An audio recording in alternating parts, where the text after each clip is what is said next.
shall and may is a very big deal. It is not an irrelevant difference.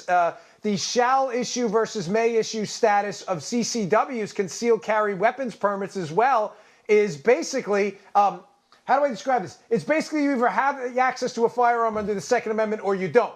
Once they convert these states to a may rather than shall issue status, your Second Amendment rights go out the window. Because what happens? They invent, Grant, 600, 700 different reasons to never give you the ability to exercise what should be your God-given right to defend yourself. And by the way, if you doubt any of this, I know you don't personally, but the listeners out there, that you don't have a Second Amendment right, or Maryland and in New York, I'm telling you, just as a regular average Joe citizen without the connections to law enforcement and everyone else, go apply for your Second Amendment rights and your ability to carry in one of those states. You'll probably be laughed out of the state. They will never give you that. You have to produce a reason to exercise your God-given rights. So I'm glad you brought that up with regards to FFLs. That's not a small difference there. It's not. And Dan, here's, I want to say the brilliance of Blumenthal and Murphy. Brilliance if you're a left-wing gun-hating Democrat. Right. They bury this down in the bottom of the bill. They're all focused on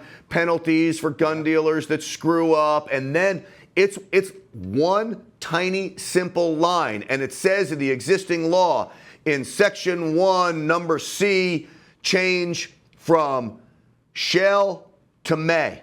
And that's it. It doesn't tell you what the subsection is in existing law. It doesn't. I had to actually say, well, that's interesting because shall and may, just as you said, is a huge difference. I go to existing law, I got to dig through it all to find the right subsection, this, that, and the other. And it turns out that if you meet the requirements by law, the Attorney General shall issue you a gun dealer's license. They want to change that to may. Yeah. The bottom line is they'll never give another gun dealer a license again.